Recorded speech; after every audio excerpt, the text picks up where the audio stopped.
Halo semuanya, selamat siang dan selamat datang dalam acara Government Social Media Summit 2020 bersama saya Fidan Martens yang akan menjadi pembawa acara selama beberapa sesi ke depan.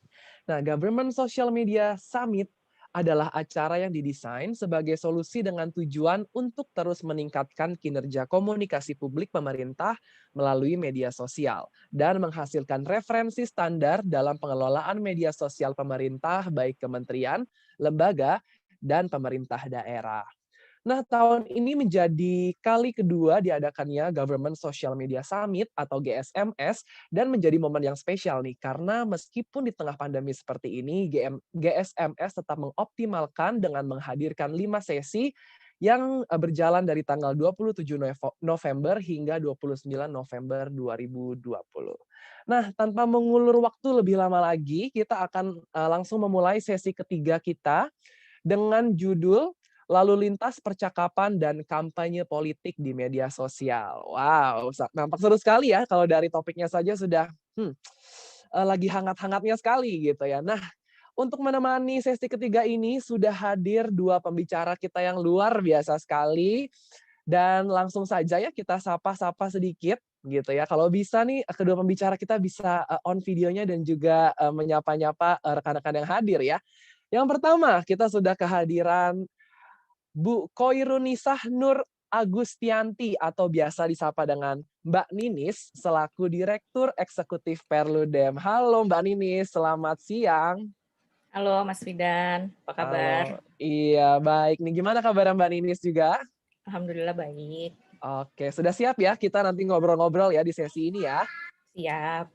Oke, mantap. Nah, selanjutnya juga kita kehadiran, seorang pria tampan ya, dari CEO No Limit, yaitu kita biasa panggil dengan Mas Aksat Riyadi. Halo, selamat siang Mas Aksat Riyadi. Sorry, maksud saya Aksat Rashidi, ya. Halo, Fidan. Alhamdulillah Oke. sehat.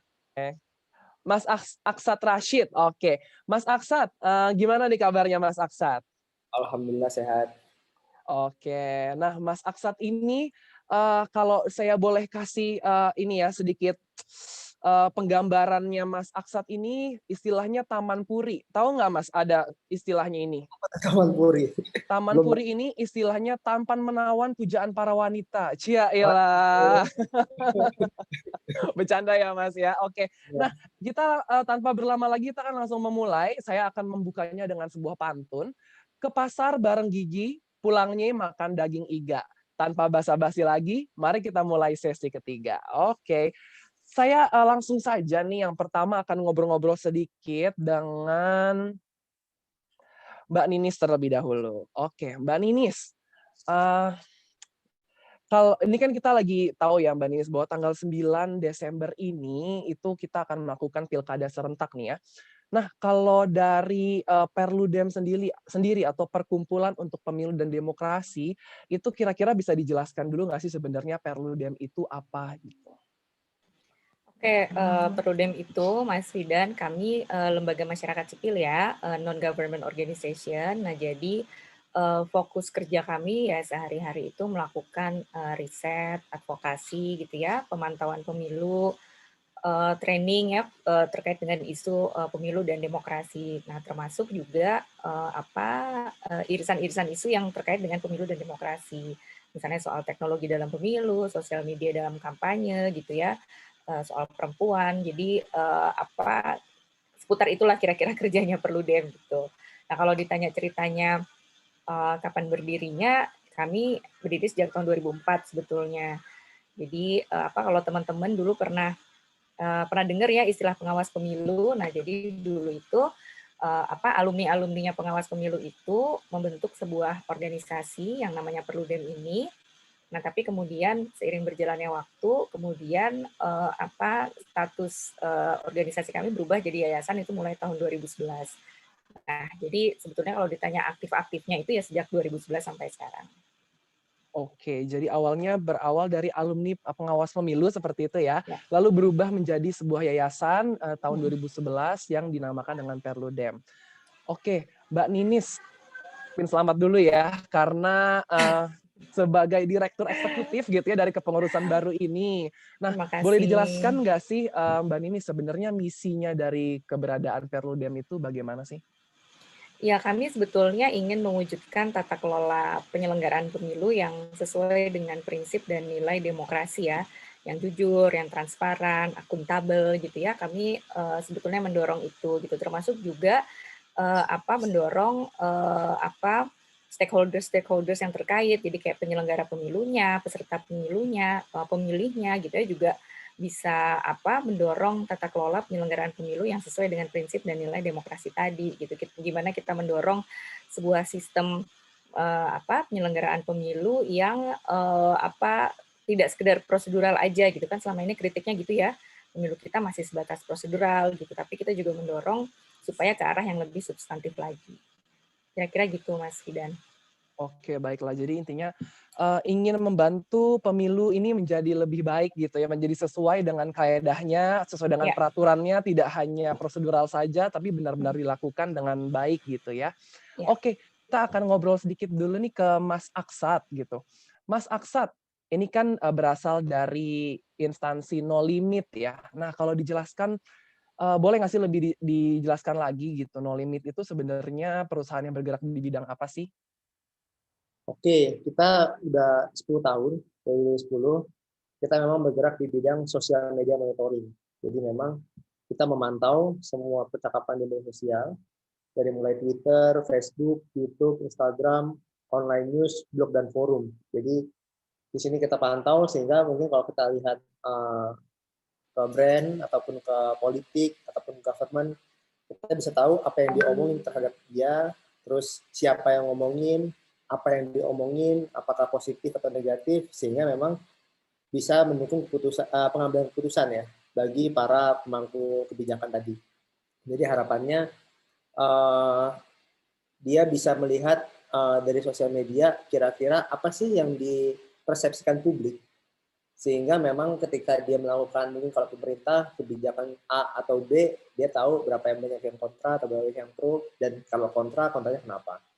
Kalaupun di politik, ya dia juga bisa lihat kira-kira kalau misalnya dia sedang campaign, apakah memang campaignnya ini sesuai dengan kebutuhan masyarakat atau tidak, atau misalnya sebenarnya yang dibutuhkan oleh masyarakat itu sebenarnya terkait A, B, C, tapi ternyata yang di campaign adalah terkait D, E, F. Jadi memang di sini kita bisa lihat kira-kira bagaimana sih mix and match ya antara si calon kandidat dengan si konstituen.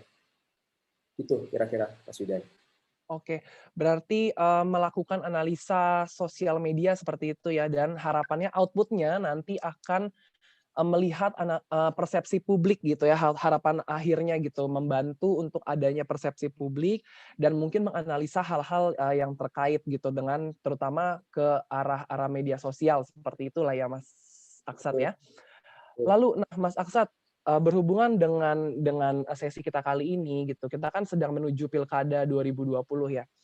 Nah, kalau kita agak kilas balik nih ke beberapa pemilu lalu nih, kan No Limit itu sudah 10 tahun gitu ya, bergerak di bidang analisa media sosial. Nah, terkait dengan, pemilu-pemilu yang lalu, sebenarnya temuan apa sih yang menarik gitu terkait dengan kampanye?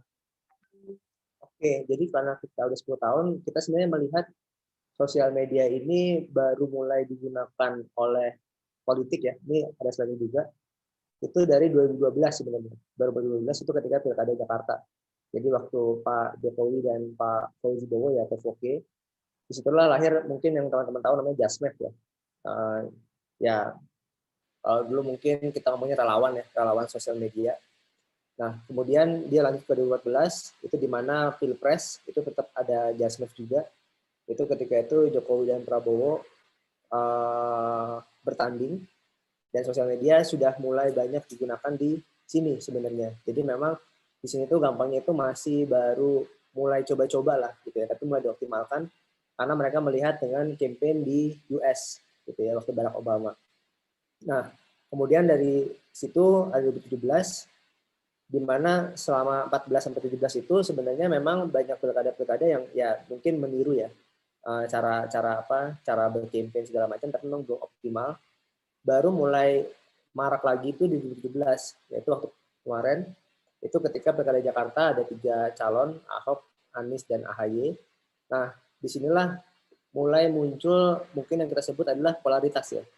Polaritas antara si A dan si B gitu. Jadi di sini mulai muncul adanya kubu-kubu gitu ya. A dan B ini, dan itu berlanjut makin marak itu di 2019, yaitu ketika Pilpres Pak Jokowi dan Pak Prabowo itu polaritasnya makin terbentuk, dan ini yang kita lihat sampai sekarang mungkin. Jadi selalu ada A dan B, 1 dan 2, si X dan Y segala macam ya. Dan di 2020 ini memang sebenarnya kalau kita lihat dari datanya itu justru makin tidak segencar waktu 2019, karena memang sekarang ini pertentangannya adalah pilkada dan pandemi. Jadi kalau misalnya yang kemarin itu adalah antar kandidat, sekarang ini pilkada dan pandemi yang justru lebih banyak diperbincangkan di media sosial. Nanti mungkin bisa kita coba lihat datanya lebih detail waktu pas sesi berikutnya. Oh, Gitu. oke. Oke, jadi ada ini ya, ada perilaku yang unik, yaitu semakin eee eee, adanya kubu-kubu gitu ya, semakin semakin membuat sebuah hal topik yang menarik gitu ya, karena selalu ada, malah ada kubu-kubunya gitu ya awalnya, lalu kemudian ketika masuk nih sekarang gitu, ketika adanya pandemi seperti ini, muncul sebuah topik baru, yaitu pandemi dan juga pilkada gitu ya. Ya. Oke. Nah, kita ke Mbak Ninis dulu, nanti kita akan kembali lagi ke Mas Aksat. Oke, Mbak Ninis, kan di beberapa pemilu lalu itu kan, ada dilakukan secara online gitu ya. Kalau misalkan dilakukan online, itu kan biasanya memperbesar kemungkinan adanya mungkin black campaign gitu ya, atau hal-hal yang tidak diinginkan gitu terkait dengan kampanye. Nah, kalau, ekspektasi dari Mbak Ninis sendiri nih di masa COVID-19 ini dan pemilu kada nanti, sebenarnya ada nggak sih, concern-concern tertentu? Oke, kalau terkait dengan kampanye di media sosial ya, Mas Widan ya. Jadi memang kalau dari sisi peraturan peraturan yang ada, kampanye di media sosial itu memang belum diatur secara efektif. Jadi pengaturannya lebih ke membatasi jumlah akun gitu ya. Jadi misalnya kalau untuk pemilihan gubernur, akun yang didaftar itu maksimal 30, tapi kalau untuk pemilihan bupati dan wali kota, akun yang didaftarkan 20, sebanyak 20 akun. Nah, lalu dibatasi kapan kampanye iklan kampanye di media sosial itu boleh dilakukan. Jadi pengaturannya masih sekedar membatasi itu. Padahal kalau kita lihat potensi resikonya, potensi resiko iklan di media sosial itu cukup banyak gitu ya, misalnya mulai dari hoax atau berita palsu gitu ya, materi yang sengaja dibuat-buat gitu ya, materi yang sengaja disebarkan yang tujuannya untuk menurunkan integritas dan kredibilitas dari sebuah proses penyelenggaraan pemilu. Nah, kalau kita bicara hoax nih tadi nyambung sama yang disampaikan Mas Aksat. Jadi sebetulnya kalau melihat perjalanan tadi ya kampanye di media sosial mulai tahun 2012, nah itu sebetulnya hoax-nya disinformasi gitu ya, berita palsunya mungkin masih di antara para kandidatnya. Jadi yang satu menyebarkan hoax tentang lawannya, begitu juga sebaliknya. Nah, mulai di pemilu 2019 yang kemarin, hoax atau disinformasi, disrupsi informasi itu mulai menyerang ke penyelenggaraan pemilunya. Jadi kalau teman-teman ingat misalnya ada 7 kontainer surat suara sudah dicoblos gitu ya. Nah, jadi mulai menyerang ke penyelenggara pemilunya. Nah, terus misalnya resiko yang kedua adalah informasi yang keliru gitu ya, misinformasi. Nah, bedanya dengan disinformasi kan kalau misinformasi tidak dimaksudkan untuk menyesatkan, cuman karena orang nggak tahu terus kemudian disebarluaskan. Lalu juga ada perilaku-perilaku yang tidak otentik gitu ya, di mana pakai akun palsu, anonim gitu ya untuk menyesatkan pengguna platform media sosial. Ada juga kampanye hitam, penggunaan bot gitu ya atau buzzer gitu yang mendorong isu tertentu. Hal yang juga menjadi concern adalah aliran dana kampanye yang tidak transparan gitu ya. Jadi misalnya terkait dengan belanja iklan di media sosial yang kemungkinan itu berpotensi untuk penargetan mikro gitu ya atau mikro targeting. Terus penggunaan akun palsu atau anonim itu juga menjadi salah satu concern kalau kita bicara soal kampanye di media sosial ini gitu. Nah, sementara dari sisi regulasi tadi belum menyentuh ke potensi-potensi resiko ini tadi gitu, karena masih pendekatannya masih kepada pembatasan jumlah akun. Itu Mas Fidan kira-kira. Oke, berarti masih banyak, potensi-potensi Ya. yang sebenarnya, luas juga ya Mbak Ninis ya, Mm-mm. bahwa banyak hal-hal lain yang mungkin, eee, terjadi di luar kontrol atau di luar peraturan yang telah dibuat terkait dengan kampanye di media sosial. Terutama Ya. tadi seperti mungkin, advertisement-advertisement seperti itu ya, yang mungkin tidak bisa dikontrol lebih jauh, eee, belum ada kontrol tetap seperti apa, seperti itu. Nah, Ya. lanjut lagi nih Mbak Ninis, kan kita juga tahu ya, saya sempat baca di beberapa portal berita bahwa kampanye tatap muka itu masih tetap dilakukan gitu dan Betul. ada beberapa yang mungkin tidak sesuai aturan gitu. Namun di satu sisi, pandemi ini juga kan menghalangi beragam kegiatan perlu dilakukan secara tatap muka, sehingga ya balik lagi dihimbau untuk melakukan kampanye gitu ya via media sosial atau via jejaring saja gitu, yang di mana konteks kita sekarang, terkait dengan media sosial. Nah, kalau menurut pandangan dari Mbak Nini sendiri, sebenarnya efektif nggak sih melakukan kampanye politik di media sosial dan, bagaimana sebenarnya caranya untuk mengefektifkan lagi? Ya, kalau kita bicara soal kampanye ya atau iklan kampanye di media sosial, mungkin belum menjadi yang utama gitu ya pilihan dari para paslon. Tapi sebetulnya kalau kita telusuri lagi gitu ya Mas, telusuri lagi misalnya dari salah satu platform media sosial itu cukup banyak juga total iklan kampanye yang iklan kampanye khususnya Pilkada 2020 ini gitu. Jadi kalau tidak salah ada sekitar 5 ribuan iklan kampanye iklan politik ya yang ada di media sosial.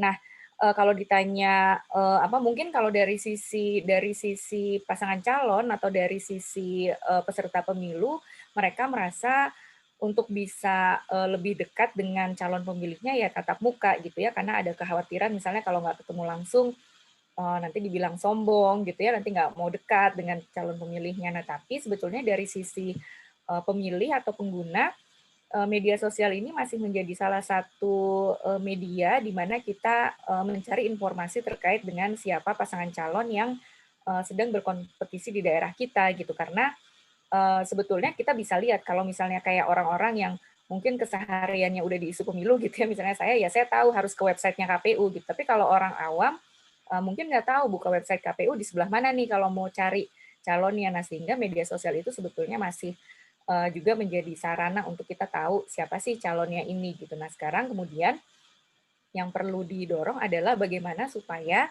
pemilih ini mencari ke sumber yang valid gitu. Di antara sekian banyak seliweran informasi yang ada di media sosial kan kemudian memilah-milah mana sumber yang terverifikasi gitu ya, sumber asli atau ini sumber yang belum terverifikasi justru mendapatkan informasi yang salah. Gitu tadi, begitu Mas. Tapi kalau dari sisi jumlah sebetulnya cukup banyak juga pasangan calon yang membayar iklan di media sosial untuk mengkampanyekan dirinya. Oke, ya jadi kembali lagi ya sebenarnya Mhm. efektif atau tidak, sebenarnya bisa dibilang efektif ya untuk menginformasikan gitu ya kegiatan-kegiatan, program-program atau hal yang ingin dilakukan setiap paslon.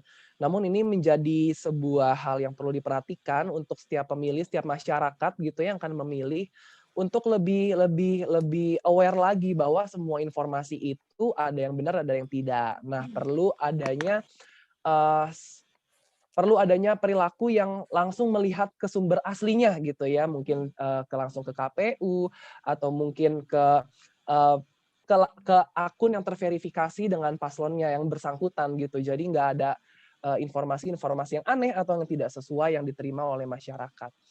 Oke. Nah, kita akan ngobrol lagi ke Mas Aksat nih. Oke Mas Aksat, eee kalau boleh ditelusuri lagi nih gitu ya dengan data-data tadi mungkin Mas Aksat sudah memaparkan, eee, hits-nya yang terjadi ketika pemilu-pemilu lalu.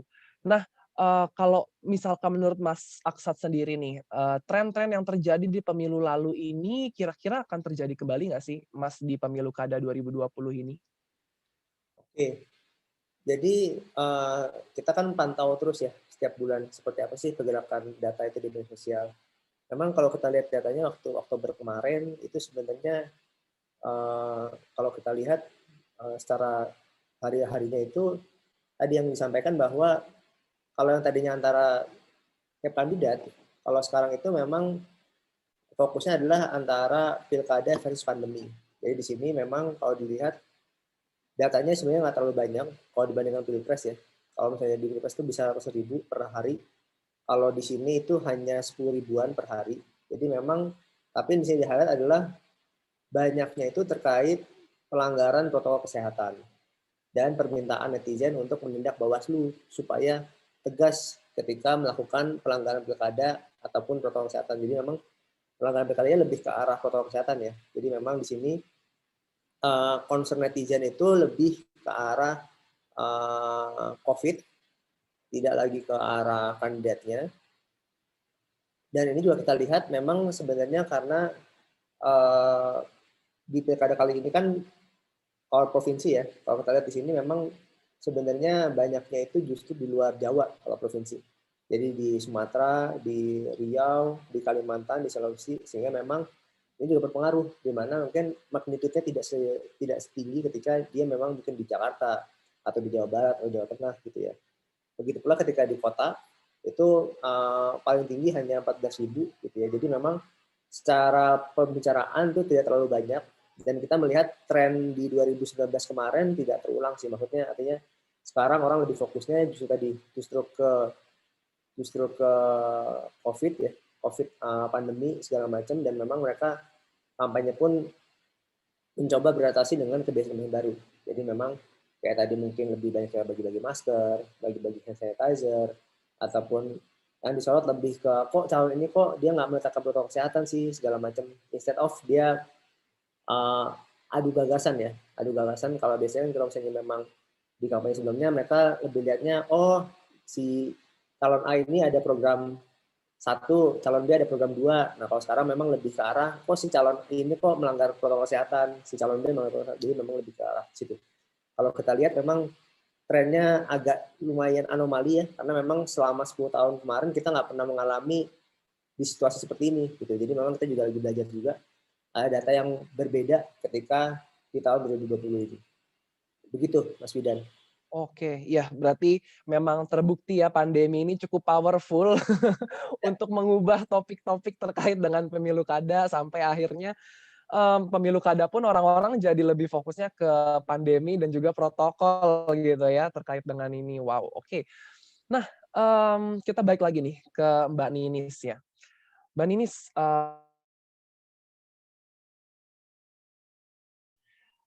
ASN ya kan, ASN itu kan diharapkan untuk eee, mengabdi kepada negara tentunya seperti itu. Nah, tapi kita juga nggak bisa memungkiri nih ya, bahwa, adanya sorry, apakah suara saya masih terdengar? Masih Mas Kedengar, Widan. Mas. Halo? Iya, kedengeran.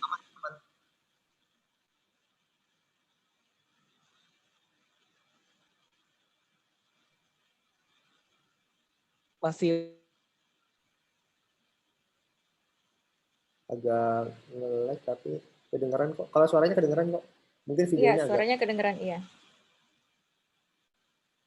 jadi saya Mbak Ninis. Nanti kita lanjut. Kita ngobrol berdua.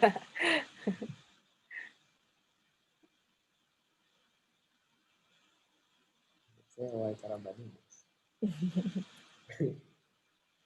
Oke, daripada bengong ya.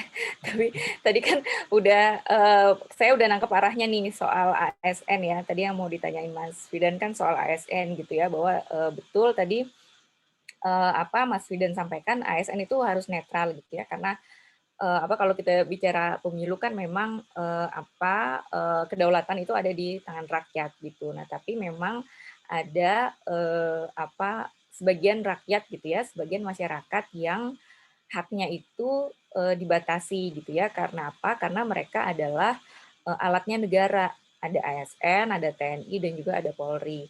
Nah, kalau TNI dan Polri, mereka tidak diberikan hak pilihnya sama sekali gitu ya. Kecuali nanti kalau udah pensiun, baru mereka bisa menggunakan hak pilihnya. Nah, tapi kalau ASN ini, mereka tetap punya hak pilihnya, tapi kemudian dalam kesehariannya gitu ya, dalam kerja-kerjanya ya harus netral gitu ya. Nah biasanya memang kalau kita bicara netralitas ASN, biasanya itu kasusnya banyak muncul ketika pilkada karena misalnya ada petahana gitu ya, petahana itu adalah kepala daerah yang maju lagi nih, kepala daerahnya maju lagi. Nah, ketika maju lagi, dia punya program-program gitu ya, program-program daerah gitu yang kemudian disalahgunakan sehingga ASN-nya apa mau tidak mau harus ikut melakukan itu juga gitu nih. Mas Fidannya udah balik lagi nih. Mas Fidan, sorry ya tadi aku mencoba menjelaskan tadi ya soal ASN gitu ya sambil Baiklah, ya. menunggu keheningan. Nah, apa kalau ditanya penyebabnya gitu ya, kenapa kemudian ASN menjadi tidak netral? Kalau kita bicara regulasi, sebetulnya regulasinya udah banyak sekali. Ada regulasi dari Kementerian Pan-RB gitu ya, Pendayagunaan Aparatur Sipil Negara dan Reformasi Birokrasi, ada dari KASN gitu ya. Itu udah banyak yang mengatur. Cuman memang misalnya tadi ada tekanan struktural gitu ya, karena misalnya kepala daerahnya itu petahana. Lalu khawatir misalnya ada dimutasi dari jabatannya gitu ya, takut juga kalau karirnya mandek nih kalau nggak ikut apa kata atasannya.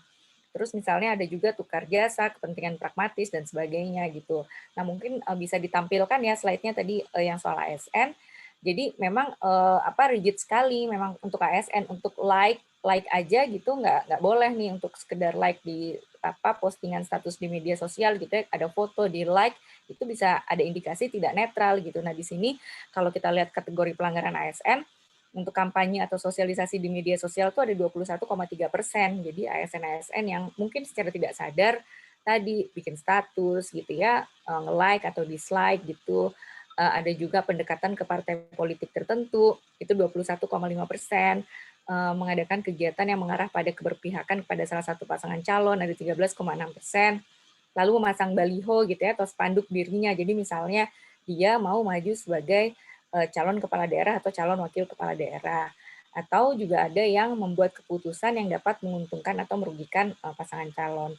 Nah, dari datanya KASN ini sudah ada yang ditindaklanjuti gitu ya, ada yang dilaporkan, terus ada yang mendapat rekomendasi dan juga ada juga sudah ada yang dijatuhkan sanksi. Nah, tadi kenapa penting netralitasnya karena ya kalau kita lihat fungsi dari ASN ini kan mereka adalah perekat dan pemersatu bangsa gitu ya. Nah, sementara pemilu atau pilkada ini punya potensi di mana masyarakat itu bisa terjadi segregasi di masyarakat gitu. Nah, kalau ASN yang menjadi tidak netral, yang tadinya fungsinya untuk mempersatukan ini justru dikhawatirkan akan semakin memperkeruh potensi segregasi yang ada di masyarakat. Gitu, Mas Fidan. Oke, baik sebelumnya saya mohon maaf tadi sempat ada Ya, kendala koneksi, saya kembali lagi.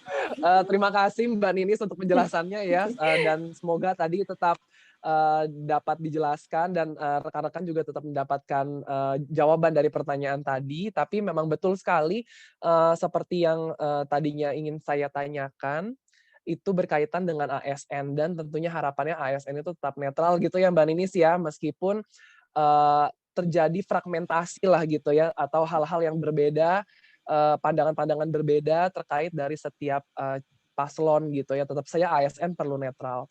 Nah, tadi juga sudah ada beberapa aturan-aturan tertentu.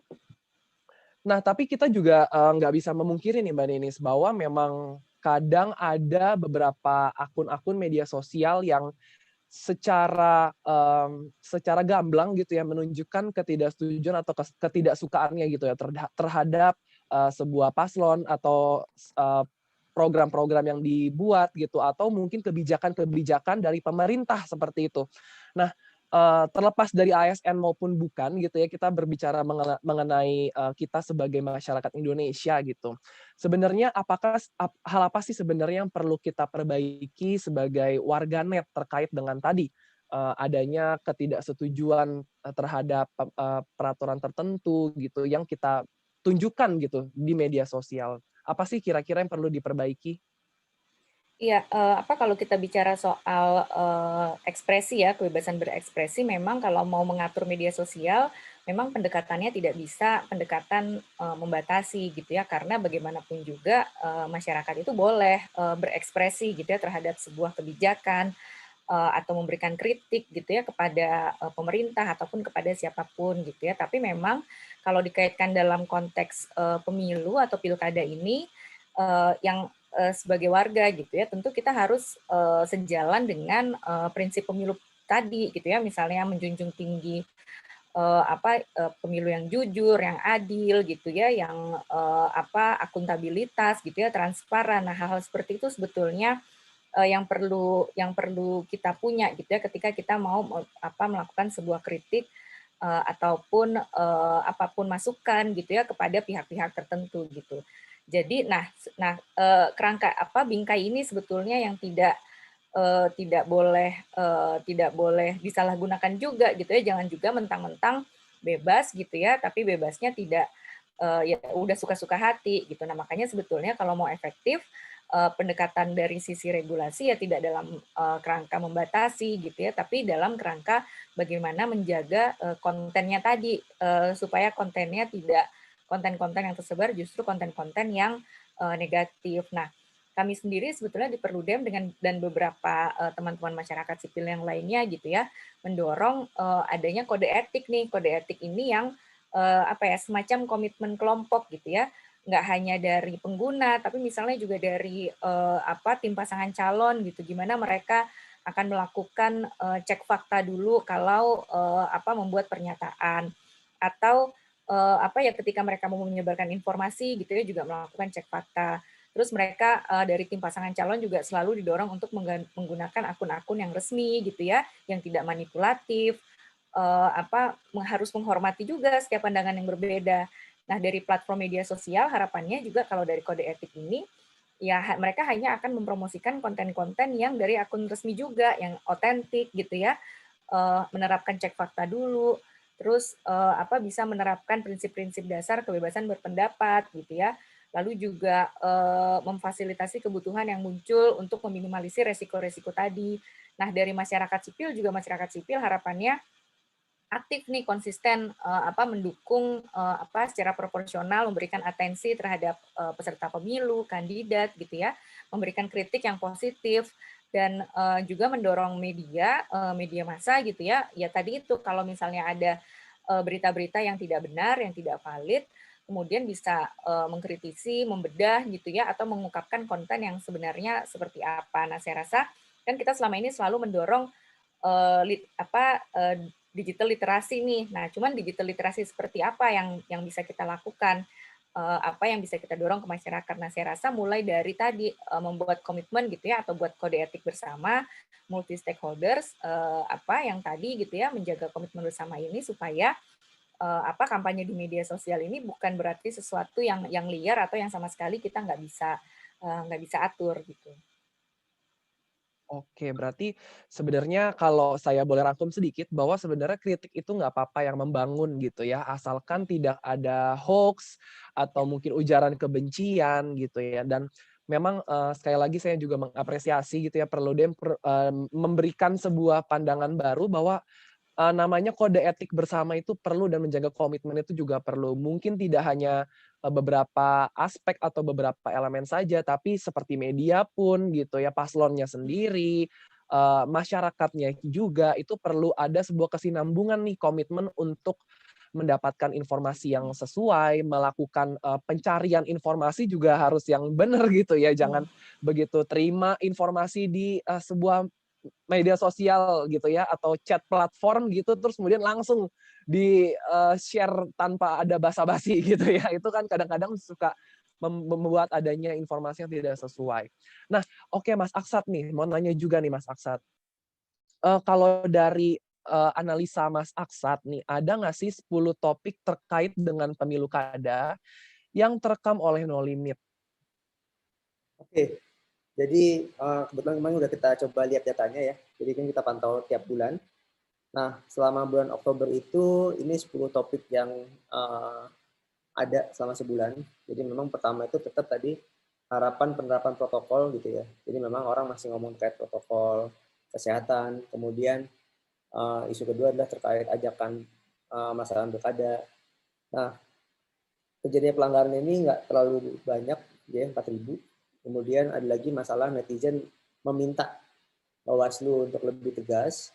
Kemudian ada juga pembicaraan terkait debat pilkada di beberapa daerah, dan ada juga terkait masalah munculnya klaster positif COVID di pilkada 2020. Tapi tadi yang sempat disampaikan di awal, memang datanya tidak sebesar kalau kita ngomong pilpres ya. Dan memang sekarang mungkin orang lebih konsentrasi langsung ke per daerahnya.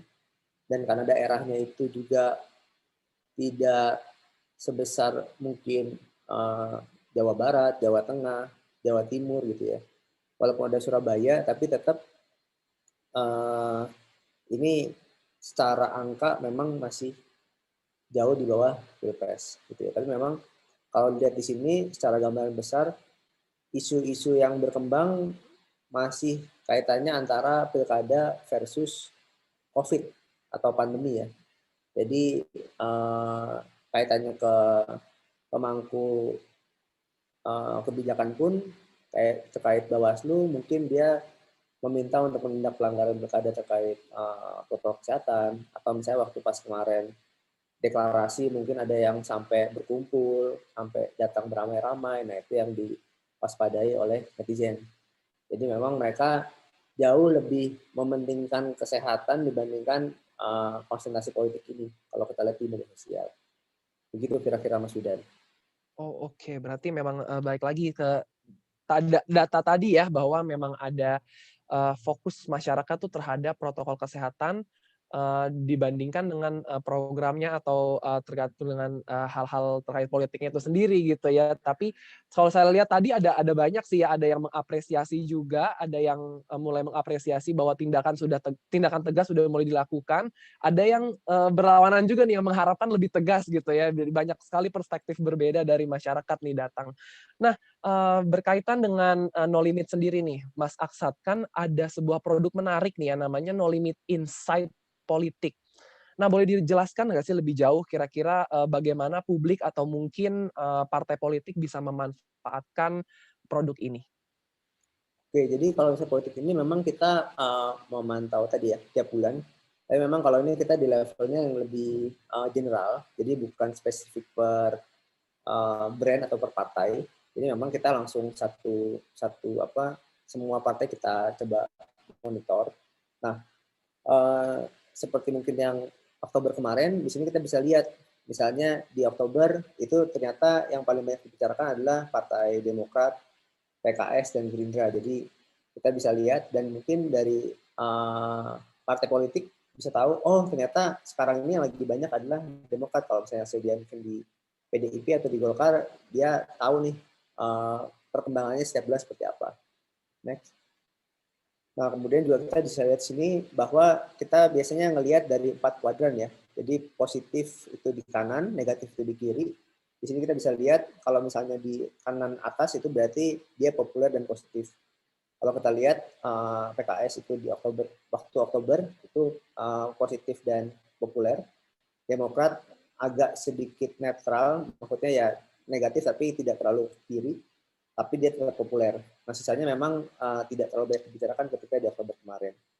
Nah, kalau kita bisa lihat, ini sebenarnya beberapa isu-isu yang mengantarkan mereka. Jadi kenapa sih dikatakan itu mereka itu populer atau dia itu positif? Ternyata kita bisa lihat PKS itu memang karena dia menolak RUU Cipta Kerja ya. Nah, P3 karena memang lagi mau muktamar, itu Pak Sandiaga Uno dicalonkan dan ada harapan. Sisanya memang negatif itu terkait RUU Cipta Kerja. Jadi memang di insight politik ini kita tidak hanya sekedar ngomong pilkada, tapi memang ngomong partai politik secara keseluruhan. Jadi tanpa ada pilkada pun kita terus monitor. Jadi kita tahu isu-isu yang berkembang di tiap-tiap partai seperti apa dan bagaimana persepsi netizen terhadap itu. Kemudian yang terkait pilkada sendiri, kita juga bisa lihat di sini bagaimana isu dari masing-masing partai politik terhadap daerah ya. Jadi kalau PKS ada di Sumbar, itu sentimennya positif. PDIP itu di Surabaya, heavy-nya. Gerindra itu di Sulawesi Tengah. Jadi kita bisa lihat sebenarnya bagaimana sih konsentrasi partai politik itu terhadap pilkada masing-masing. Begitu kira-kira Mas Fidan untuk insight politiknya.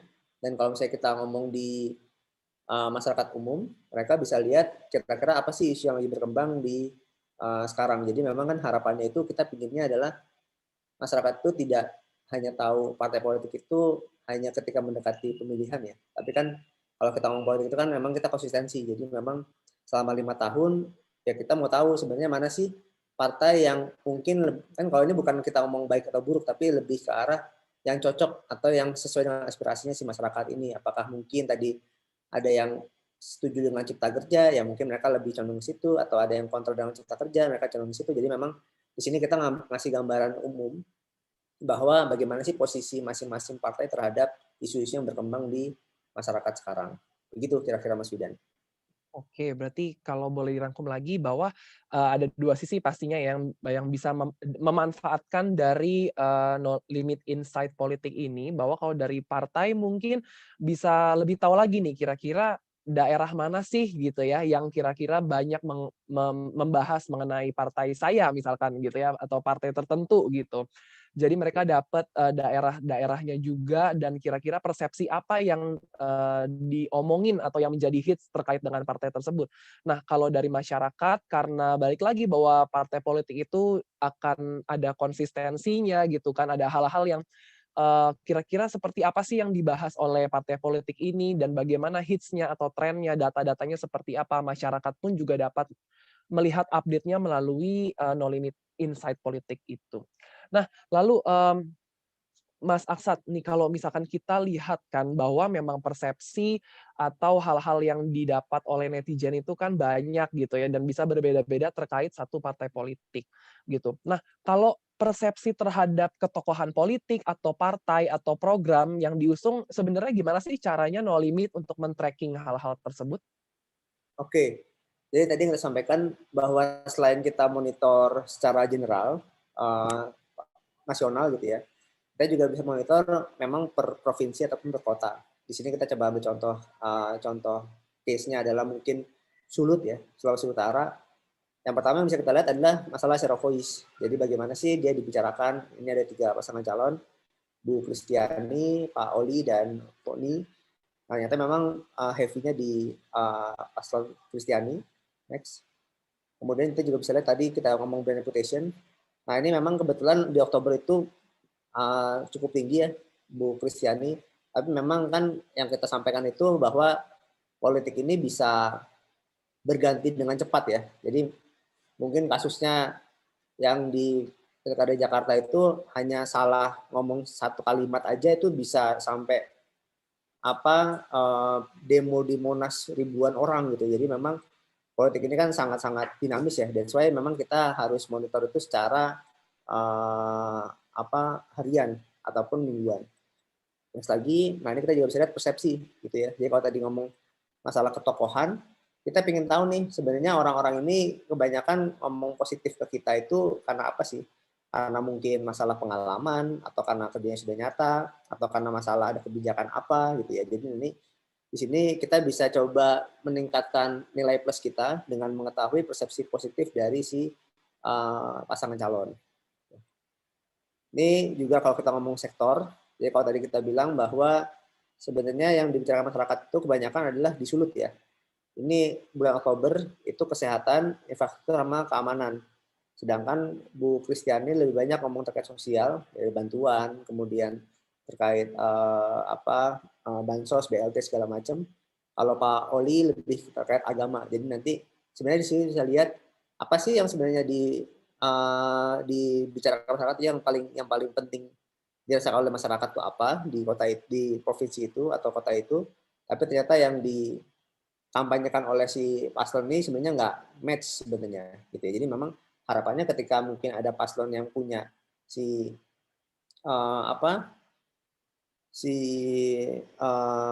report ini, mereka bisa lebih relevan nih terhadap itu. Kemudian yang terakhir biasanya juga kita melihat secara day to day ataupun week by week itu biasanya kita di dashboard kita. Jadi biasanya kita memang kasih ke klien kita dashboardnya, di mana kalau ini itu biasanya selama sebulan ya. Jadi selama sebulan kita bisa lihat ternyata yang paling banyak itu brandnya itu di Sumbar, kemudian kedua di Sulut gitu ya.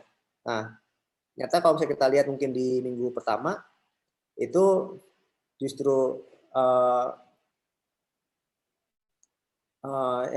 yang di atas itu justru sumber gitu ya. Nah, kalau ada sudut dan di minggu terakhir itu berubah menjadi sumber itu yang paling atas, di mana sulut tidak terlalu populer lagi. Jadi memang ini yang dikatakan tadi di awal bahwa politik ini memang dia kan sangat-sangat dinamis ya. Jadi bisa aja tadi sulutnya itu populer di atas, lalu ternyata di minggu-minggu terakhir ternyata sulut nggak terlalu banyak pembicaraannya, dan kita nggak tahu nih di hari-hari terakhir seperti apa. Nah, lebih detail lagi ke dalamnya itu bisa kita lihat mungkin per paslon itu seperti apa, bahwa mungkin paslon yang ini di minggu pertama itu dia dibicarakan banyak, tapi ternyata di minggu akhir nggak terlalu banyak dibicarakan. Dan bagaimana isunya, apakah negatif atau positif. Nah, itu yang biasanya makin mendekati hari H itu makin tinggi sih pembicaraannya. Kalau misalnya kita lihat waktu pilpres saja, itu mendekati hari H itu bisa sampai 4-5 kali lipat dibandingkan hari-hari biasa pembicaraannya. Jadi memang biasanya nih mungkin di Desember nih makin hot nih si media sosial di masing-masing pilkada. Begitu kira-kira, Mas Widan.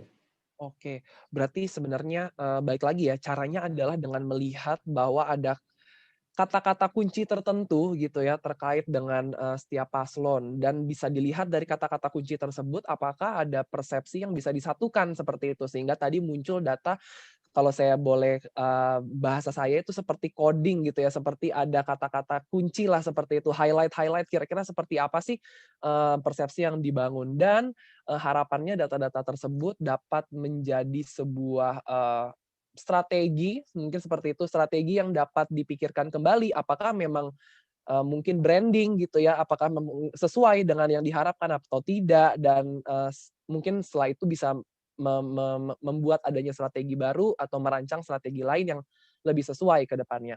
Nah, balik lagi ke Mbak Ninis nih. Mbak Ninis, kita kan tahu ya bahwa, dari tadi pembahasan kita ini sangat seru sekali terkait dengan kampanye pilkada serentak ini tahun 2020.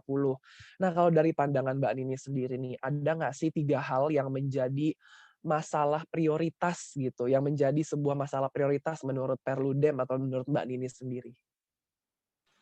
Ya kalau, prioritas ya penyelenggaraan pilkada, 2020 ini, sebetulnya kalau kita lihat, tren jenis pelanggaran ya, tren jenis pelanggaran di pilkada, itu yang pertama ada, politik uang, yang bagi-bagi uang itu, bagi-bagi amplop gitu ya. Nah terus ada juga tadi netralitas ASN, dan juga, soal daftar pemilih, kadang-kadang ya akurasi daftar pemilih. Nah kalau dikaitkan dengan pilkada di tengah pandemi ini, itu juga menjadi ada tambahan concern baru nih soal pilkada di tengah pandemi ini gitu. Karena misalnya kayak beberapa survei menunjukkan, tadi ya masyarakat, masih belum yakin nanti misalnya kalau berpartisipasi mereka akan aman-aman saja gitu ya. Atau, kalau dikaitkan misalnya yang bagi-bagi uang ini dengan, situasi pandemi, ternyata sekarang, beberapa survei juga menunjukkan bahwa, masyarakat itu lebih permisif, menerima, politik uang tadi gitu ya. Kalau yang dulu mungkin besaran di amplopnya gitu yang mau diterima 100.000, 200.000 gitu ya, 500.000. Nah, sekarang mungkin besaran 50.000 atau besaran 20.000 masyarakat bisa terima gitu ya, karena pandemi ini dampak ke ekonominya kan besar sekali gitu. Jadi, hal-hal itu yang menjadi, sejumlah, fokus gitu ya, tapi juga jangan sampai sekarang kan betul tadi Mas Aksat sampaikan, ini semua orang fokusnya ke protokol kesehatan gitu ya, pilkada di tengah, Covid gitu ya. Apakah ada, tindakannya gitu ya, kalau ada yang membuat kerumunan, sanksinya seperti apa gitu ya, nanti gimana di TPS dan sebagainya.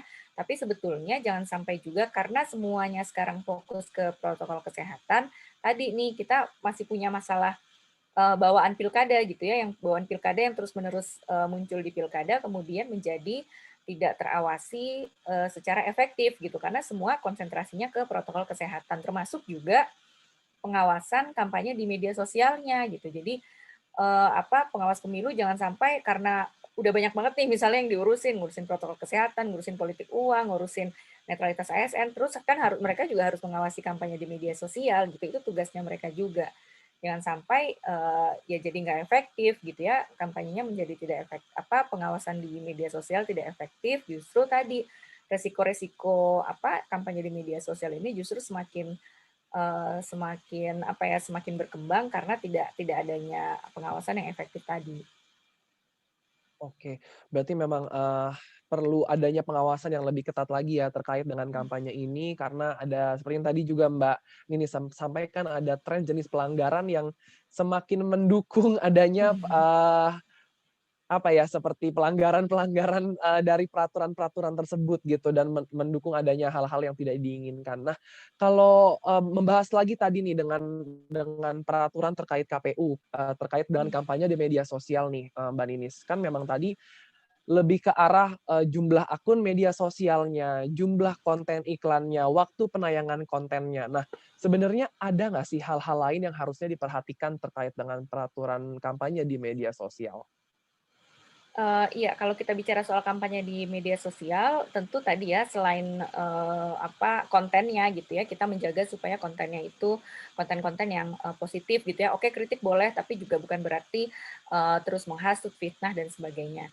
Nah, yang juga harus jadi perhatian adalah soal, transparansinya gitu ya, karena ada platform media sosial yang, kemudian membuka, layanan atau jasa, orang boleh pasang iklan, kampanye politik di media sosial.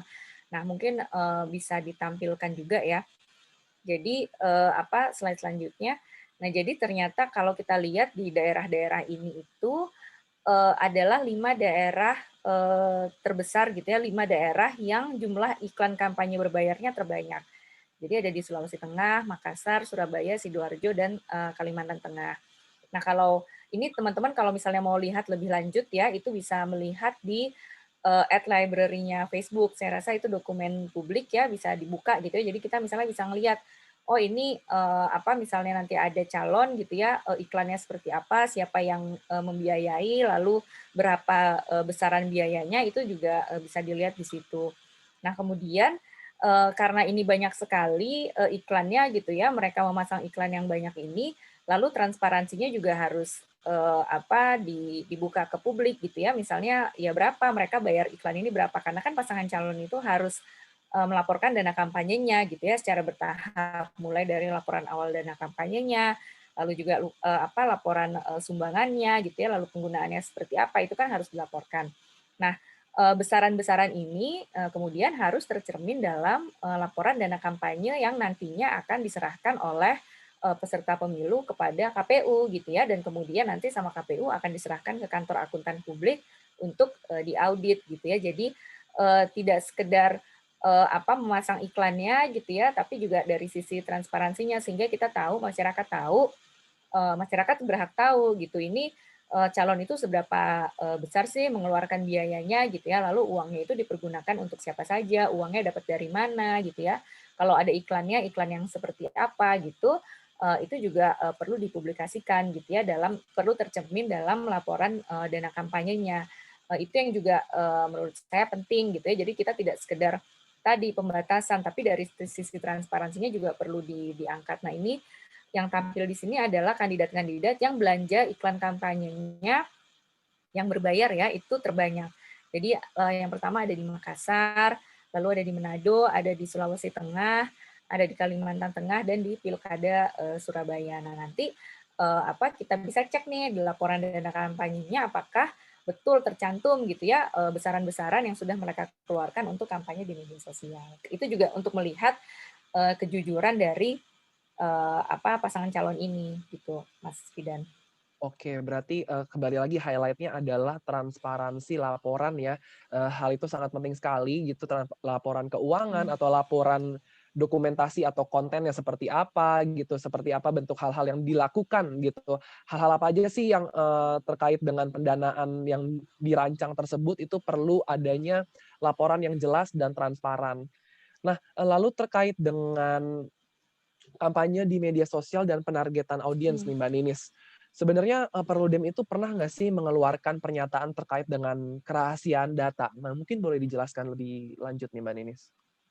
Iya, jadi salah satu potensi resiko gitu ya kampanye di media sosial itu kan ketika misalnya ada masyarakat yang ditargetkan gitu ya untuk bisa terima iklan kampanye jangan sampai misalnya saya ditarget gitu ya, kemudian data-data pribadi saya itu dikumpulkan dan disalahgunakan gitu ya. Jadi perlindungan terhadap data pribadi. Nah, itu balik lagi nih kalau kita bicara soal transparansi tadi gitu. Jadi kalau iklan kampanye ini ditargetkan kepada sekelompok orang gitu ya, target-target grupnya. Nah, itu juga perlu transparan juga ke siapa nih target grup seperti apa gitu ya, sehingga tidak menyalahgunakan data pribadi dari pengguna tadi gitu. Lalu kemudian juga soal misalnya ini contoh ya, saya kasih contoh. Jadi misalnya di negara lain, misalnya di Eropa gitu ya, itu memberikan juga punya concern yang sama nih soal micro targeting tadi yang tidak transparan, yang tadi mungkin berpotensi data pribadi itu diproses secara tidak sah dalam konteks pemilu. Nah, kemudian kalau di Eropa itu mereka ada self regulatory code gitu ya. Jadi semacam mungkin semacam kode etik tadi juga gitu ya, yang disetujui oleh platform-platform media sosial supaya mereka lebih transparan lagi, tidak menyalahgunakan data pribadi dari si pengguna media sosial ini gitu. Nah, itu saya rasa juga perlu diadopsi juga gitu ya. Artinya bukan berarti kita tidak bisa tidak bisa mengatur platform media sosial gitu ya, walaupun misalnya mereka memiliki standar komunitas gitu ya, karena misalnya mereka berada dalam sebuah negara atau sebuah wilayah, ternyata praktek di negara lain juga bisa gitu ya, mengajak dari platform media sosial ini untuk supaya bagaimana mencegah data pribadi dari pengguna ini tidak disalahgunakan atau ditarget-target tadi, Mas Fidan. Oke, berarti memang perlu ada sebuah seperti data yang harus dijaga, yaitu terutama terkait dengan hal-hal pribadi ya. Jangan Mm-mm. sampai hal tersebut malah membuat fokus dari program ataupun hal yang dilakukan malah jadi keblur gitu loh. Jadi menghilang karena hal-hal pribadi yang tersebar seperti itu. Nah, Mbak Nini kita tahu ya, saat ini pemerintah itu sangat gencar untuk mengkampanyekan terkait dengan bijak menggunakan media sosial seperti itu. Nah, kalau boleh kita highlight lagi nih, sebenarnya kan kaitannya dengan penyelenggaraan pilkada. Bijak yang dimaksud ini kalau menurut Mbak Ninis tuh seperti apa sih yang bisa diaplikasikan oleh warganet? Ya, setidaknya cara sederhananya adalah mengecek kembali semua informasi yang kita dapatkan gitu ya, dari manapun gitu ya, apalagi dari media sosial, misalnya dapat broadcast pesan gitu ya, atau dari media sosial. Setidaknya ketika kita membuka itu ya kita cek lagi. Itu saya rasa yang bisa yang paling sederhana yang bisa kita lakukan gitu ya. Terlepas misalnya tadi ada yang, kalau misalnya mau yang lebih besar tadi misalnya membuat kode etik bersama gitu, tapi kalau secara individu yang bisa dilakukan itu, karena bagaimanapun juga gitu, mungkin masyarakat tentu punya pilihan ya, punya pilihan politik, punya preferensi tertentu yang mungkin lebih akan mendukung yang satu, tidak mendukung yang lain gitu ya, sehingga ketika misalnya memberikan kritik gitu ya, ketika memberikan dukungan, bukan berarti mendukung atau tidak mendukung secara buta gitu ya, tanpa melihat ini benar atau enggak sih, ini valid atau tidak. Nah, itu sebetulnya setidaknya yang bisa dilakukan oleh pengguna media sosial ya, apalagi pengguna media sosial di Indonesia kan banyak. Itu sebetulnya yang bisa dari dalam diri kita sendiri ya. Saya rasa kan kampanye-kampanye untuk bijak menggunakan media sosial sudah banyak sekali gitu. Sekarang tinggal bagaimana kita bisa mengimplementasikan itu, mulai dari tadi segala yang kita terima dari media sosial itu ya harus dicek dulu kebenarannya valid atau tidak. Kan saya rasa kita tahu lah, ada media-media yang mainstream gitu ya, ada media-media yang sudah jelas kredibilitasnya, ya kita bisa cek saja gitu di situ ada atau tidak gitu. Oke, terima kasih Mbak Ninis. Kita akan ke Mas Aksat lagi nih. Nah, Mas Aksat mau tanya dong. Jadi kalau dari data-data tadi kemudian jadi perbincangan kita gitu ya. Boleh dong Mas di-highlight lagi sebenarnya tren seperti apa sih yang No Limit prediksi akan terjadi di Pilkada 2020? Oke, sebenarnya kalau spesifik di Pilkada 2020, tadi yang disampaikan bahwa memang ini anomali ya dibandingkan pilkada-pilkada sebelumnya. Karena biasanya kalaupun biasanya di luar daerah Jawa pun mereka tetap perdebatannya antara paslon, isu segala macam. Memang katanya sekarang lebih ke pandemi dengan politik. Nah, saya mungkin yang mau dilihat tadi bahwa ngeliat historinya, kita udah dari 2012 itu kita lihat memang trennya nanti mungkin akan mulai meningkat lagi itu ketika 2022 ya. Itu justru ketika nanti mungkin pilkada Jakarta lagi di 2022 dan harapannya kan 2022 tuh nanti udah nggak ada lagi pandemi. Insya Allah vaksin sudah ditemukan, sudah divaksinasi lah ya, walaupun mungkin belum semua, tapi harusnya sih sudah sebagian besar sudah vaksinasi. Kita mulai normal lagi di tahun depan, amin. Sehingga 2022 ya harapannya bisa lebih fokus lagi nih untuk melakukan pilkada yang sebagaimana semestinya gitu ya.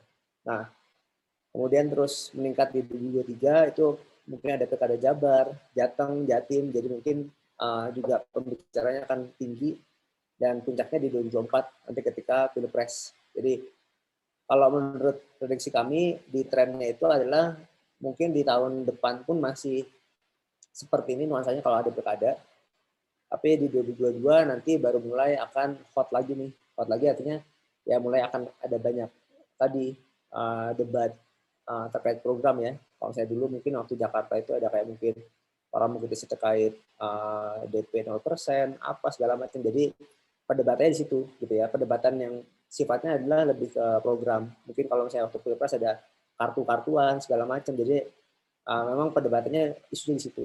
Tapi kalau sekarang memang perdebatan di level program tadi belum terasa sih, belum kita lihat di tahun 2020 gitu ya. Memang lebih banyak adalah si calon A ini berkumpul, calon B nggak pakai masker, ya seperti itu perdebatannya. Jadi memang menurut kami kalau lihat dari pembicaraannya memang tidak ideal ya melakukan pilkada di tengah-tengah pandemi, tapi memang karena mungkin tentang undang-undang atau peraturan lainnya sehingga memang harus dilaksanakan di tahun ini. Itu kira-kira Mas Widan. Oke, berarti memang sesuai dengan data yang didapatkan dari No Limit ya, bahwa pilkada tahun ini kemungkinan akan masih membahas seputar dengan protokol kesehatan dan juga pandemi gitu. Nah, balik lagi nih ke Mbak Ninis.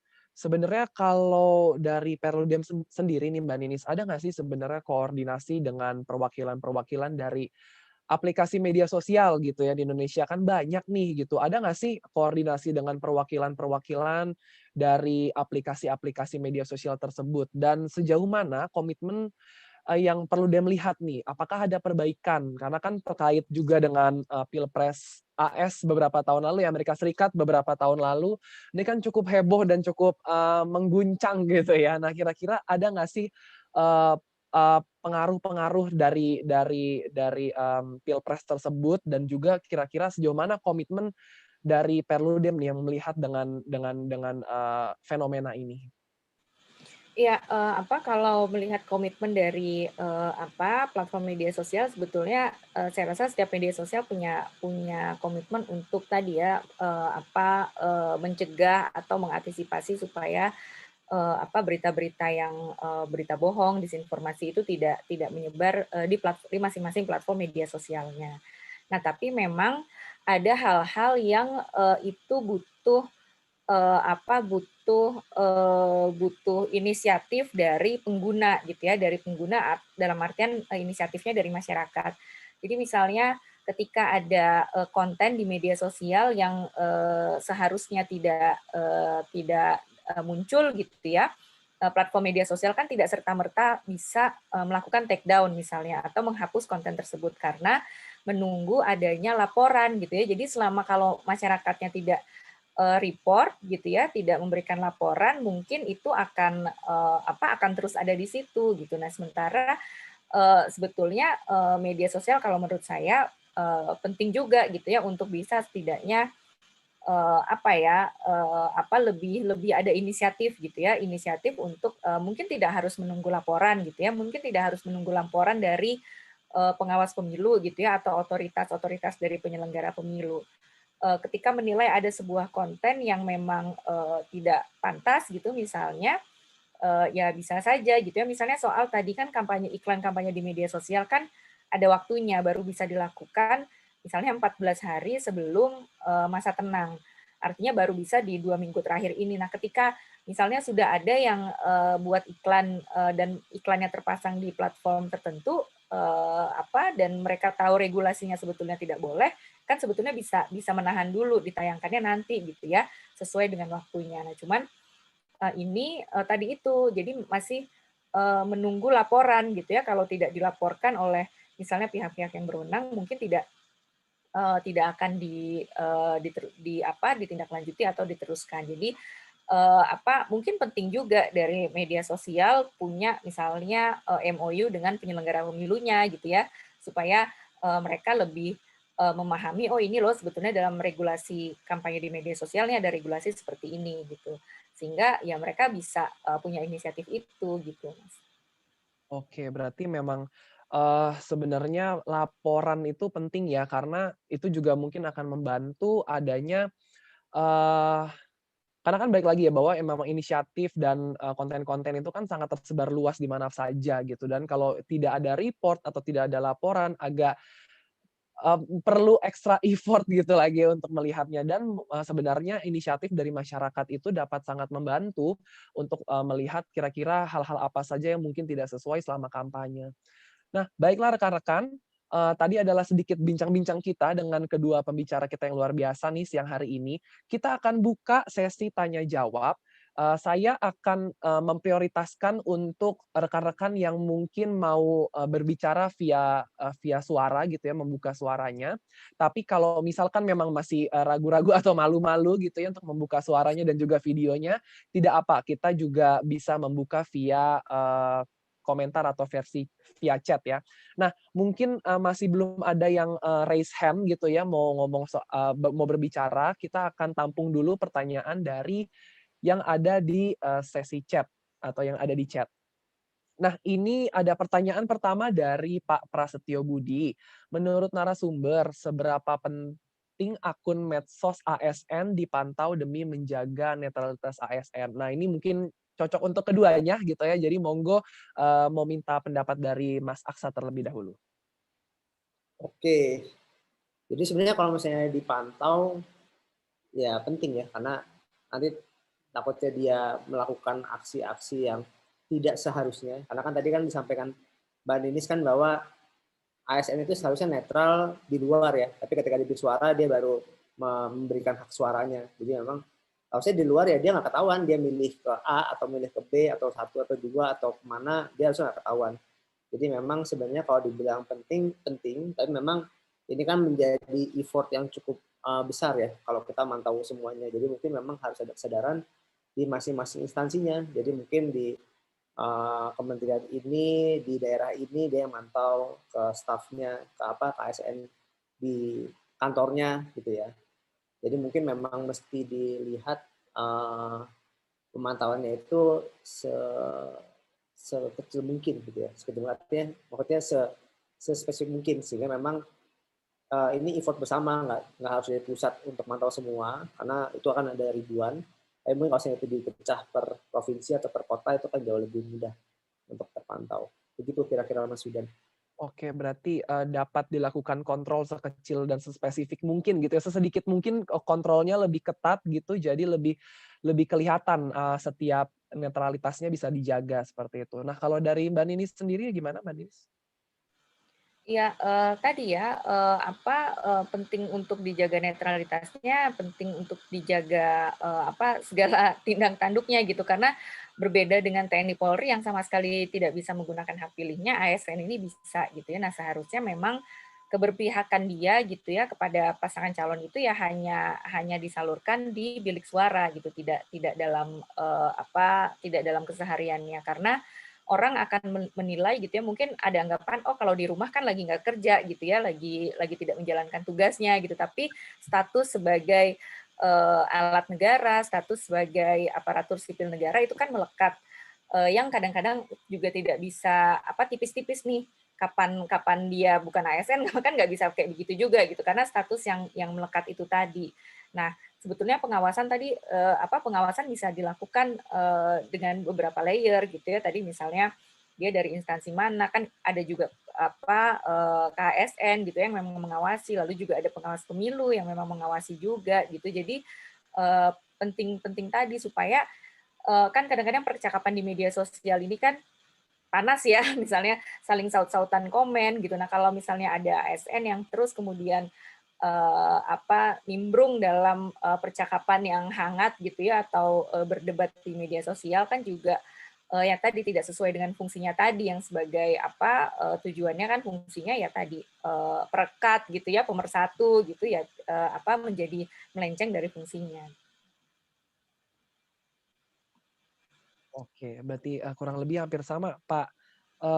Sorry tadi siapa? Pak Prasetyo gitu ya. Perlu ada kontrol yang tepat, tentunya yang spesifik dan kecil gitu ya cakupannya, karena memang balik lagi bahwa media sosial ini kan sangat sangat bebas untuk digunakan setiap orang. Nah, tidak menutup kemungkinan ASN ini juga seperti pembahasan kita tadi mungkin akan memberikan suaranya di media sosial. Tapi lagi-lagi diharapkan juga tetap netral, tetap tidak mendukung satu atau beberapa kubu saja gitu, sebisa mungkin tetap netral karena balik lagi ke tujuan ASN untuk mengabdi kepada negara. Nah, balik lagi ke pertanyaan yang kedua ada dari Pak Eki Ulfah atau sorry nggak kelihatan wajahnya ya, semoga saya benar gitu ya, Pak Eki Ulfah mau tanya, menurut narasumber dengan kondisi Covid seperti ini, apakah dalam beberapa tahun ke depan kompetisi di medsos akan seramai Pilpres kemarin atau masih akan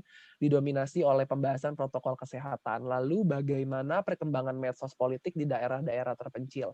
Ya ini sempat kita bahas juga tadi ya bersama Mas Aksat ya, mungkin boleh di-highlight kembali Mas Aksat mengenai jawaban dari pertanyaan ini.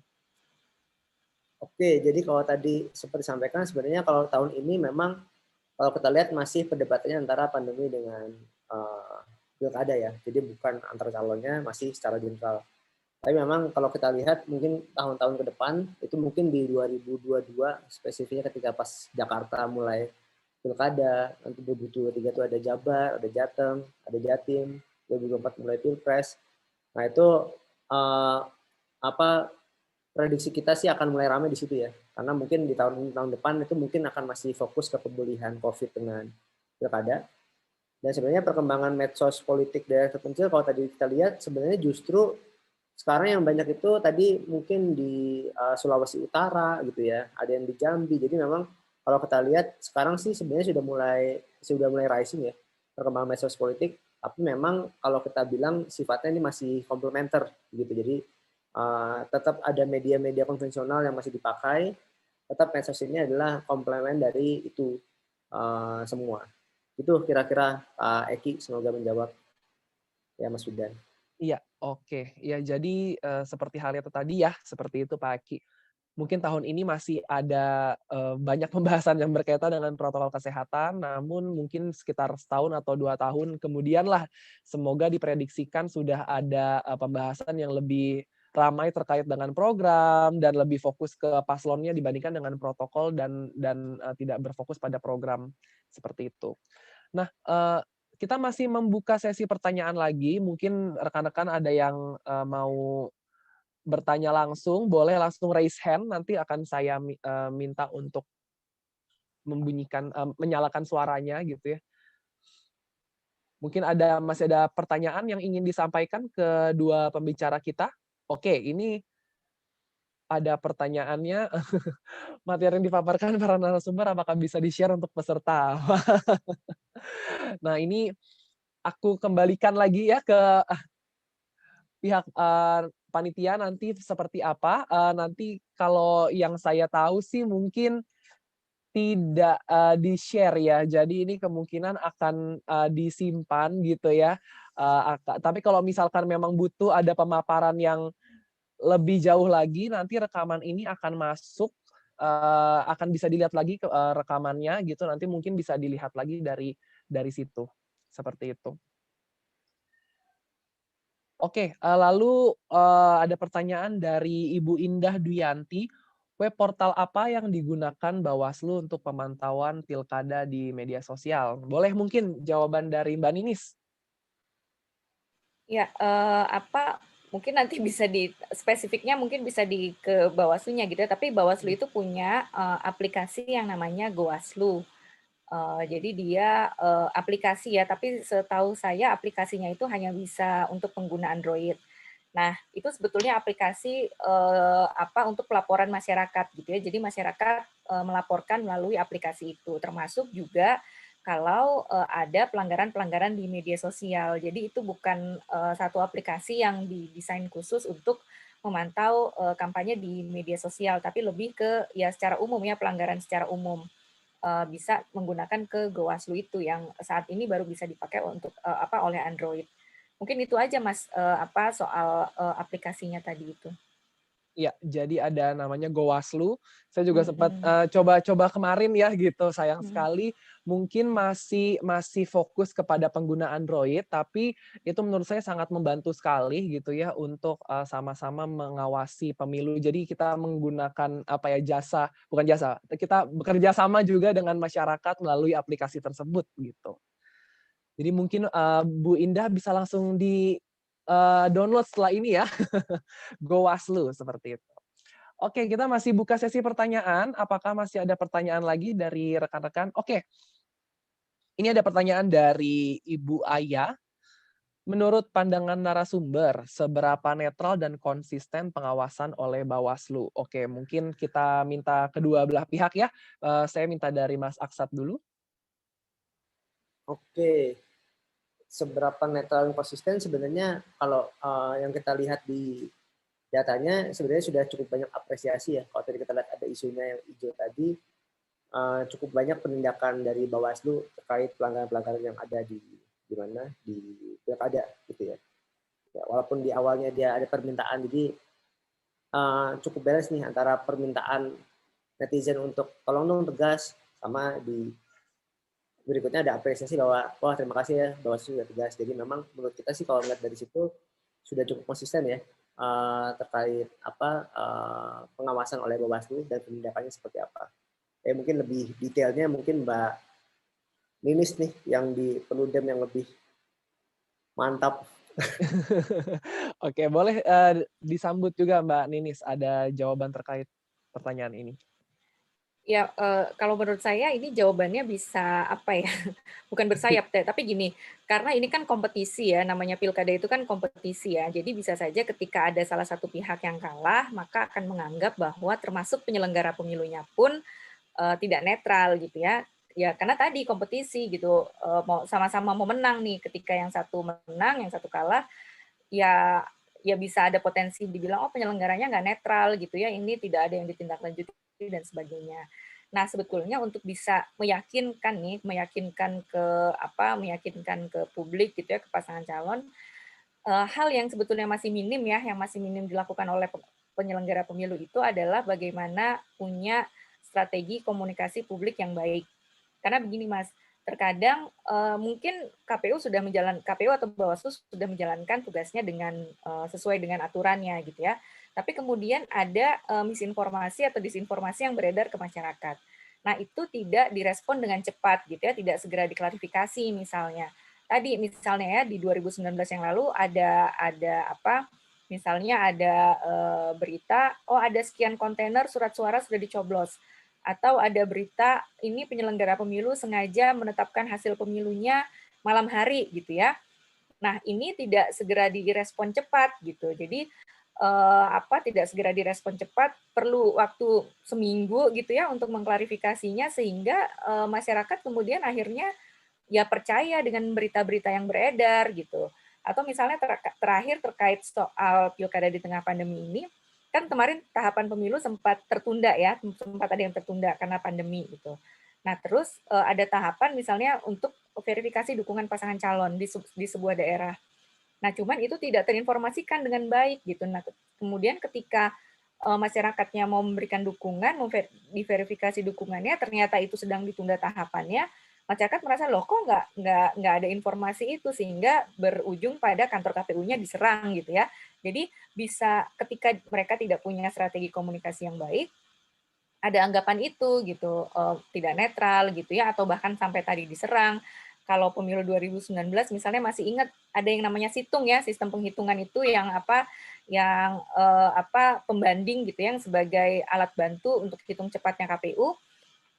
Itu bukan hasil resmi sebetulnya, hasil resminya tetap yang manual, tapi kemudian ketika ada salah input, salah tulis, nggak segera direspon cepat gitu ya, dia dibiarkan saja itu wacananya di media sosial. Sampai sekarang mungkin teman-teman kalau mau cek medsosnya KPU itu masih terus diungkit-ungkit tuh soal situng 2019 tuh yang nggak netral dan sebagainya gitu. Jadi pentingnya komunikasi publiknya tuh di situ gitu, bahwa mereka memang menunjukkan kerjanya ya, ini kerja kami, kalau ada yang nggak benar di media gitu ya segera diklarifikasi. Nah itu tuh yang belum muncul gitu, karena terkadang di medsosnya foto-foto atau konten-konten tuh masih konten-konten yang seremonial gitu ya, misalnya menghadiri acara di mana gitu, terus mengadakan apa, cuman tidak dijelaskan ini seremonial tentang apa detailnya seperti apa gitu kan. Masyarakat sebetulnya lebih butuh informasinya gitu ya dibandingkan dengan foto lagi gunting pita atau lagi apa gitu yang kayak gitu-gitu. Oke, berarti perlu ada komunikasi yang lebih jelas lagi nih ya sebenarnya. Dan kalau ada informasi yang disampaikan kepada pihak masyarakat, perlu dipaparkan lagi sebenarnya kegiatannya itu apa dan lebih untuk apa gitu ya, dan mungkin hal tersebut nantinya bisa menjadi masukan untuk, kegiatan, kampanye gitu, seperti itu. Nah, tadi juga ada pertanyaan dari, mohon maaf, tadi saya sempat di sini, oke. Dari Pak Indra ya, dari Pak Indra A, gimana cara agar campaign politik di medsos tetap efektif di tengah makin ketatnya aturan campaign politik di media sosial gitu, seperti itu. Intinya adalah gimana caranya agar kampanye politik di media sosial tetap efektif, seperti itu. Ya, ini mungkin kita juga akan minta dari, Mbak Ninis ya, tapi sebenarnya tadi juga sempat di-highlight sebenarnya di bagian perbincangan kita gitu ya, bahwa sebenarnya ini kerjasama yang harus oke juga nih dari masyarakat gitu, karena banyak hal yang bisa dilakukan gitu dan banyak hal yang bisa perlu inisiatif dari masyarakat juga tentunya, bahwa setiap kampanye ini bisa banyak hal yang terjadi, bisa banyak informasi yang tidak sesuai, dan kerjasama dengan masyarakat itu sangat tinggi kebutuhannya gitu. Dan tidak hanya sekedar langsung share saja, perlu ada, eee, pemaparan lagi, melihat lagi infonya apakah benar sumbernya ini sudah tepat gitu, ataukah sumbernya masih nggak jelas tapi langsung di-share. Nah itu sangat sangat, perlu sekali kebutuhan seperti itu. Benar ya Mbak Nini seperti itu? Iya betul Mas, tadi sudah di awal Sudah ya, tadi dibahas. di awal Iya, sudah kita bahas gitu ya, bagaimana yang kampanye kampanye yang efektif gitu ya, yang iya, ideal lah gitu ya, tidak iya. sekedar menyebarkan gitu. Oke. Nah, ini ada pertanyaan selanjutnya dari, Bu Karina. Kalau catatan pengeluaran biaya kampanye di media sosial baru Facebook dan Instagram saja ya, bagaimana dengan Twitter? Apakah mereka punya laman yang bisa diakses publik? Juga YouTube, ada nggak sih? Gitu. Mungkin ini boleh ke Mas Aksat juga dan juga, Mbak Ninis. Iya. Ya tadi sebenarnya yang terkait Facebook itu yang di-share sama Mbak Ninis ya, terkait library-nya Facebook, dan setahu saya sih masih Facebook ya yang punya transparan, tapi sebenarnya kan Facebook ini dia satu paket dengan Instagram ya. Jadi kalau kita bikin ads di Facebook, dia masuk juga ke Instagram. Kalau kita pilih centangnya yang publish di Instagram. Nah, tapi memang kalau untuk Twitter dan YouTube masih belum dapat sih gimana laporannya terkait itu. Jadi memang sebenarnya inisiatif dari Facebook ini cukup bisa diapresiasi. Mungkin ini juga kaitannya karena kan dulu Facebook itu pernah sempat kena masalah Cambridge Analytica ya, terkait Pilpres waktu zaman Donald Trump yang pertama, sehingga memang mungkin dengan kasus itu akhirnya mendorong Facebook untuk lebih transparan terkait pemanfaatan ads-nya itu seperti apa. Begitu kira-kira, mungkin, tapi dari Mbak Denis kira-kira ada tambahan.